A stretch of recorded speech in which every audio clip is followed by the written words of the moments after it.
নমস্কার বন্ধুরা, আবারও একটা নতুন রেসিপিতে সবাইকে স্বাগত। তো আজ আমি নিরামিষ কাঁচকলার রেসিপি নিয়ে চলে এসেছি। এই কাঁচকলাটাকে এভাবে কেটে নিয়েছি, একটু পাতলা পাতলা করে, লম্বা লম্বা করে, আর আলুটাকেও এভাবেই কেটে নিয়েছি। আর এখানে আমি 2 চামচ পোস্ত, একটা কাঁচা লঙ্কা দিয়ে বেটে নিয়েছি। আর নিরামিষ আজ কাঁচকলার রেসিপিটা তৈরি করে দেখাবো। খেতেও কিন্তু খুব সুন্দর হয়। তো কড়াইয়ের মধ্যে এবার আমি আলু এবং কাঁচকলাগুলো দিয়ে দিলাম। দিয়ে পরিমাণ মতো অল্প একটু জল দিয়ে দিলাম, আর অল্প একটু নুন এবং হলুদ এখানে দিয়ে দেবো আমি অল্প পরিমাণ। এবার হলুদ দিয়ে দিলাম, দিয়ে ভালো করে নেড়ে চেড়ে এটাকে আমি ঢাকা দিয়ে সেদ্ধ হতে দেবো। খুব বেশি সেদ্ধ করব না, যাতে অর্ধেক সেদ্ধ হয় সেই মতো আমাকে নামিয়ে নিতে হবে। খুব বেশি সেদ্ধ হয়ে গেলে কিন্তু রান্নাটা ভালো লাগবে না। তো ভালো করে মেশানো হয়ে গেল, এবার ঢাকা দিয়ে আমি রেখে দেবো এটাকে। 3 থেকে 4 মিনিট, 4-5 মিনিটের মধ্যেই কিন্তু এটা সেদ্ধ হয়ে যাবে। তাই যে খুব বেশি সেদ্ধ করিনি, অর্ধেক সেদ্ধ আমার হয়ে গেছে। এবার নামিয়ে এটা সাইডে রেখে দেবো, আর কড়াইটা আবারও চাপিয়ে দিলাম। এবার এতে সরষের তেল দিয়ে দেবো।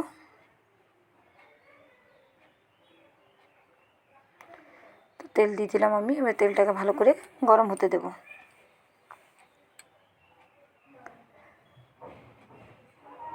তো তেলটা ভালো করে গরম হয়ে গেছে।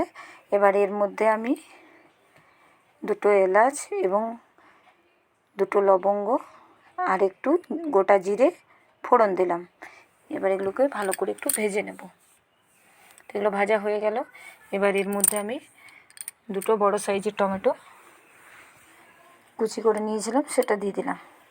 এবার দিয়ে টমেটোটাকে তেলের মধ্যে দিয়ে ভালো করে এবার সেদ্ধ হতে হবে, যাতে নরম হয়ে যায় টমেটোটা। আর এর মধ্যে আমি 1/2 চামচের মতো আদা এভাবে গ্রেট করে দিয়ে দিচ্ছি।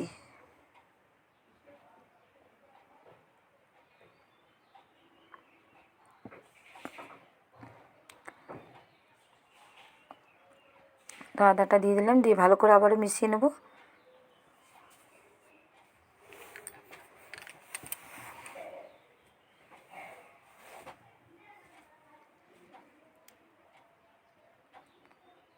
পরিমাণ মতো হলুদের গুঁড়ো দিয়ে দিলাম,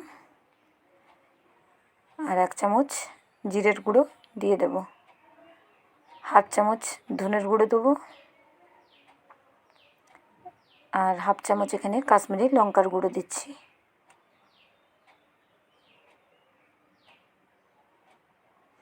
দিয়ে খুব ভালো করে মিশিয়ে নেব।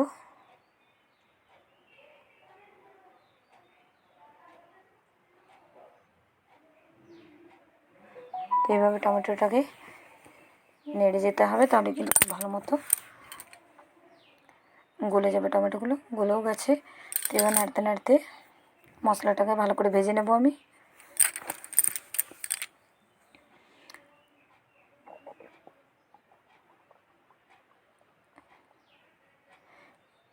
তো টমেটোটা আমার অনেকটাই গলে গেছে।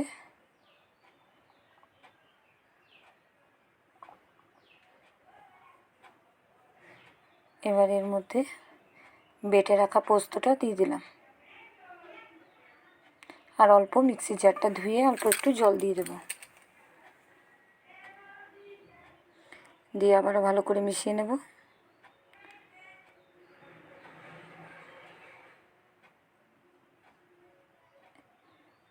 আবারও 2 থেকে 3 মিনিট ভালো করে মশলাটাকে কষিয়ে নেব আমি।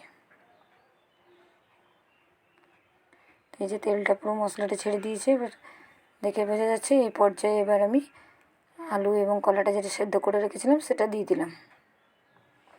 দিয়ে এবার ভালো করে এভাবে মেশাতে থাকবো।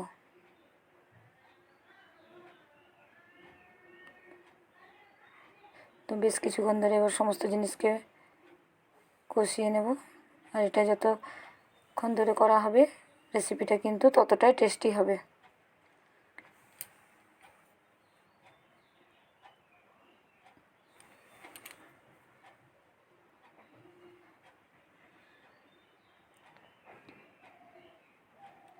তো খুব ভালো করে এবার অল্প একটু নুন দিয়ে দিলাম, সেদ্ধর সময় আমি অনেকটাই নুন দিয়েছিলাম, আবার একটু অ্যাড করলাম আর অল্প একটু চিনি দিয়ে দিলাম। দিয়ে আবার সমস্ত জিনিসকে ভালো করে মিশিয়ে নেব।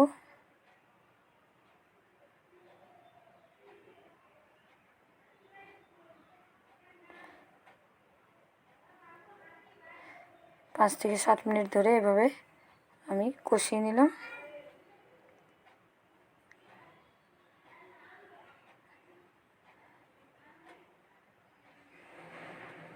তো এবার এটা আমার কষানো প্রায় কমপ্লিট হয়ে গেছে।